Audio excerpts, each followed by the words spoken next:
गुरुर्ब्रह्मा गुरुर्विष्णुः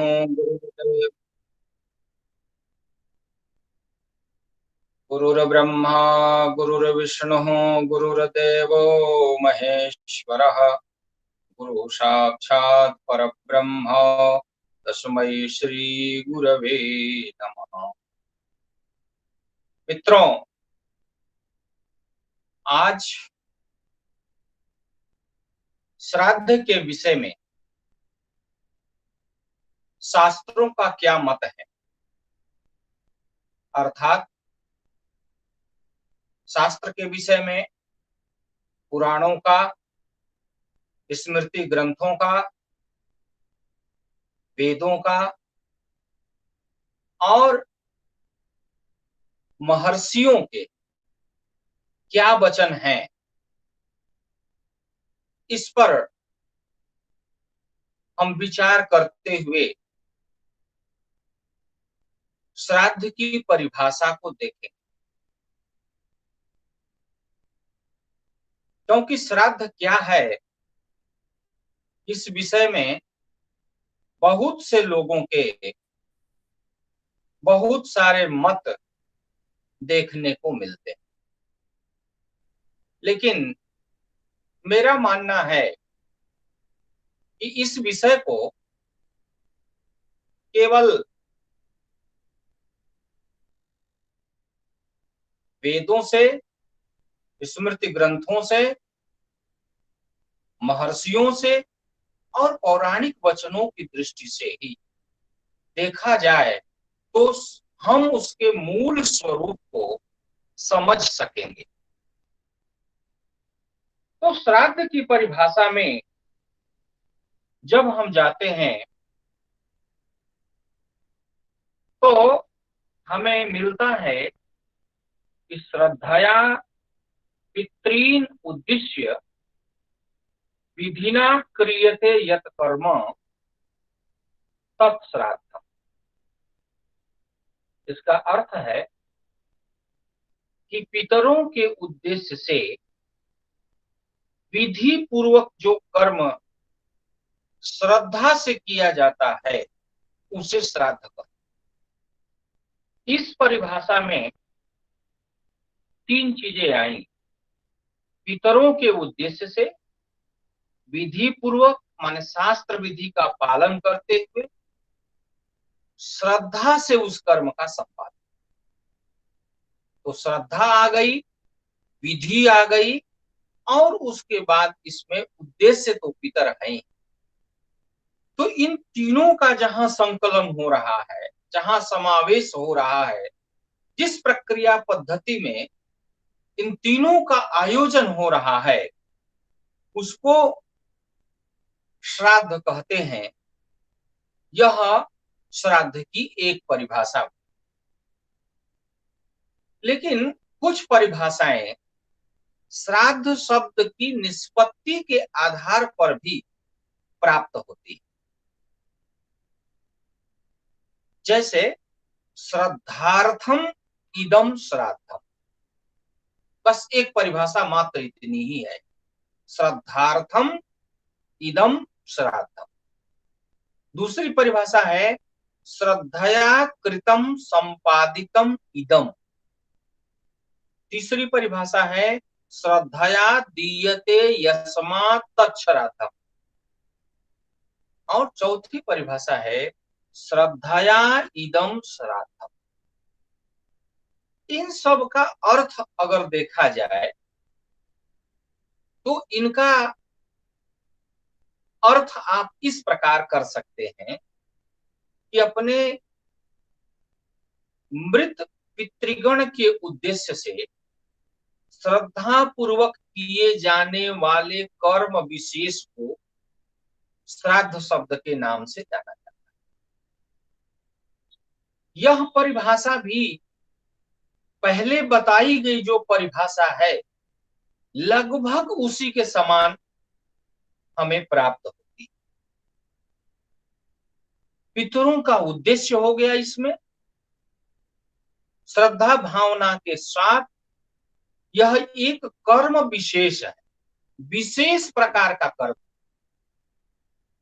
और इस कर्म विशेष को संपादित करने के लिए जो विधि है वह भी विशेष है।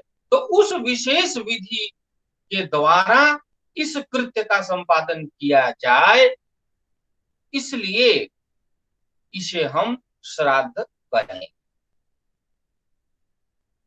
और इसके बहुत सारे नाम हैं। शास्त्रों में इसे पितृयज्ञ के बारे में भी कहा गया है कि यह पितृयज्ञ है। इसका नाम पितृयज्ञ भी बतलाया गया है।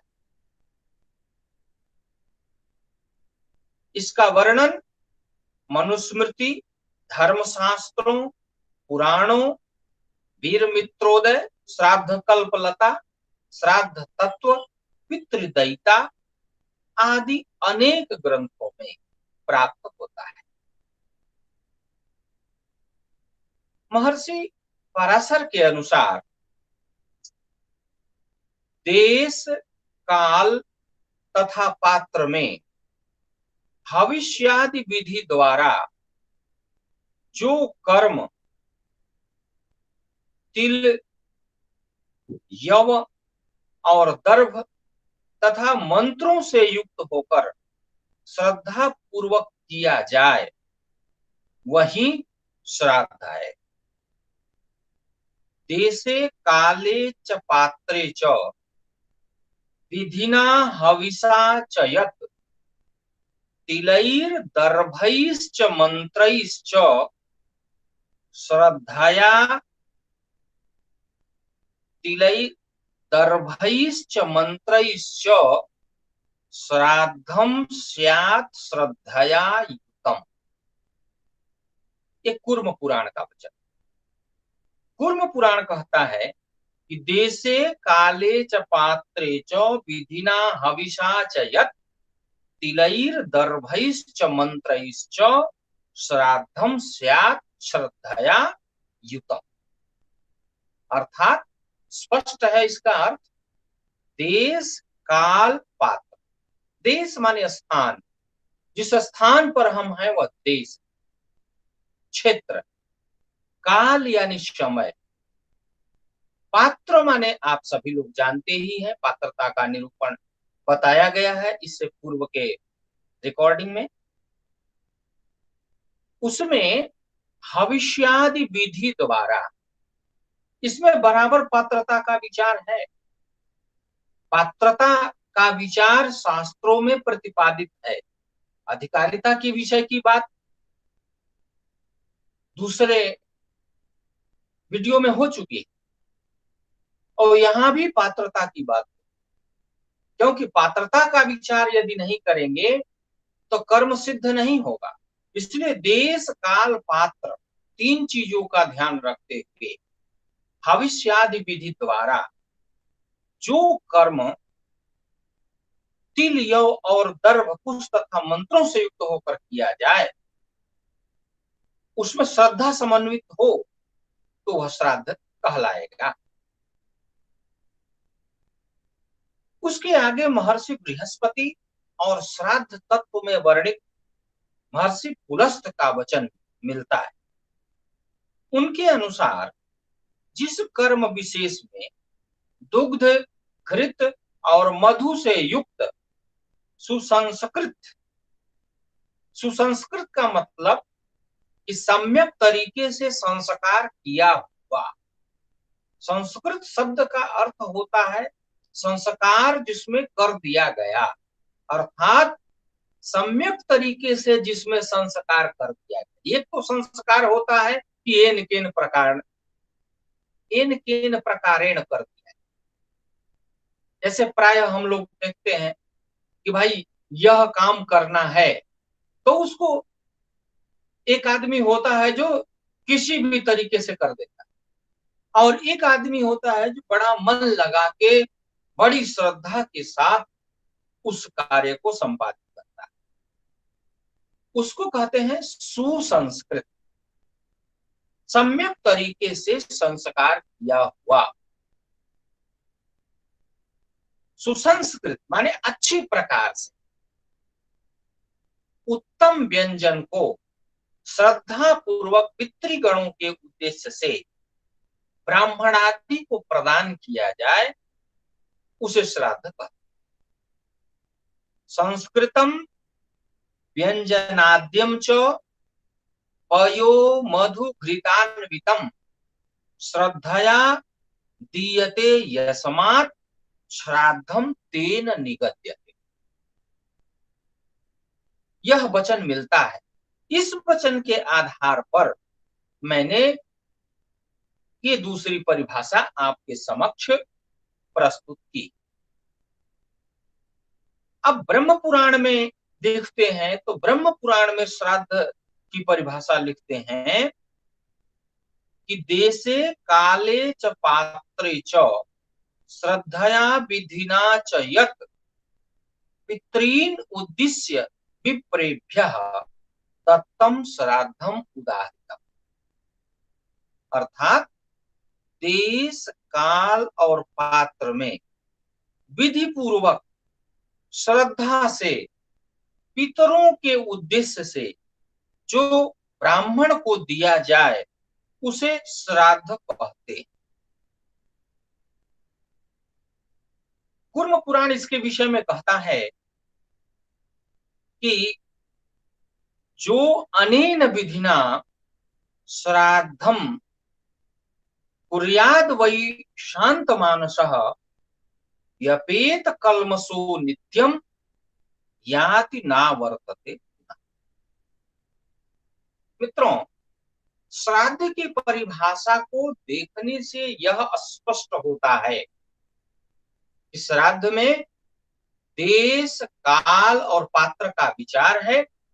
तो देश काल पात्र का विचार करके श्रद्धा पूर्वक पितरों के उद्देश्य से जो कार्य संपादित किया जाता है उस कार्य का नाम श्राद्ध कहा गया है। अब ये जो विषय हैं ये बड़े ही विचारणीय हैं। इन विषयों में जो पात्र विचार है, देश का मतलब होता है कि जिस स्थान में आप श्राद्ध कर रहे हैं उस स्थान का भी अलग अलग महत्व होता है। नदी के तट पर श्राद्ध करने का अलग महत्व है, गंगा जी के तट पर अलग महत्व है, पीपल के वृक्ष के यहाँ भी श्राद्ध किया जाता है, उसका अलग महत्व है। तो इस प्रकार से श्राद्ध की कई स्थान निर्धारित हैं। उन स्थानों का हमें निर्धारण करना है कि हम सुगमता पूर्वक कहाँ करेंगे। समय का विचार करना है। श्राद्ध में समय विचार को मुख्य माना है। तो किस समय से करेंगे, इस समय करेंगे तो इतना फल हो, और इस समय करेंगे तो उसका दुगुना फल हो, उसका तिगुना फल होगा। तो इस प्रकार से समय में भी कई चीजें आई। श्राद्ध के 96 अवसर बताए गए हैं। उन 96 अवसरों की चर्चा कल के प्रकरण में की जा चुकी। उन अवसरों में यदि करेंगे तो उसका अधिक फल मिलेगा। यदि उन अवसरों को छोड़ करके जिस दिन मन करेगा उसी दिन कर देंगे, और यदि वह अवसर नहीं हुआ, सम्यक अवसर नहीं हुआ, सम्यक समय नहीं हुआ, तो आपको वह उतना फल नहीं दे पाएगा।